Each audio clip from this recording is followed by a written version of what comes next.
വയനാട്ടിലും UDF സമ്പൂർണ്ണ ആധിപത്യം നിലനിർത്തിയിരിക്കുന്നു. ജില്ലാ പഞ്ചായത്ത് 17 ഡിവിഷനുകളിൽ 15 എണ്ണം പൂർണ്ണമായും അവർ നേടി. 2 സീറ്റിൽ മാത്രമാണ് LDFന് വിജയിക്കാനായത്. ഗ്രാമപഞ്ചായത്തുകളുടെ കണക്കെടുത്താൽ 23 ഗ്രാമപഞ്ചായത്തുകളിൽ 17 എണ്ണവും ആധികാരികമായി UDF വിജയിച്ചു. 5 ഇടങ്ങളിൽ മാത്രമാണ് LDFന് വിജയം കണ്ടെത്താനായത്. അതിൽ ഒരിടത്ത് തുല്യമായിക്കൊണ്ട് സീറ്റുകൾ കറക്റ്റ് 10-10 എന്നുള്ള നിലക്ക് അവിടെ പൂതാടി പഞ്ചായത്തിൽ എത്തുന്ന ഒരു സാഹചര്യമുണ്ട്. ഇനി നറുക്കെടുപ്പിലൂടെ ആയിരിക്കും ഇവിടെ ആര് ഭരിക്കണമെന്നുള്ള കാര്യം തീരുമാനിക്കുക. ബ്ലോക്ക് പഞ്ചായത്തിന്റെ കണക്കെടുത്താൽ 4 ബ്ലോക്ക് പഞ്ചായത്തുകളാണ് വയനാട് ജില്ലയിലുള്ളത്. ഈ 4 ബ്ലോക്ക് പഞ്ചായത്തുകളും UDFനൊപ്പം നിന്നു. മുനിസിപ്പാലിറ്റികളുടെ കണക്കെടുത്താൽ 3 മുനിസിപ്പാലിറ്റികളിൽ 2 എണ്ണം UDFനൊപ്പമായിരുന്നു. കൽപ്പറ്റ LDF തിരിച്ചുപിടിച്ചപ്പോൾ ബത്തേരി UDF തിരിച്ചുപിടിക്കുന്ന ഒരു കാഴ്ചയാണ് വയനാട്ടിൽ കണ്ടത്.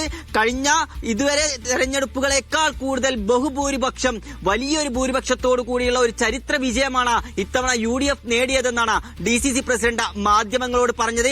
ഏറ്റവും എടുത്തു പറയേണ്ട ചില പഞ്ചായത്തുകളുടെ കണക്കുണ്ട്.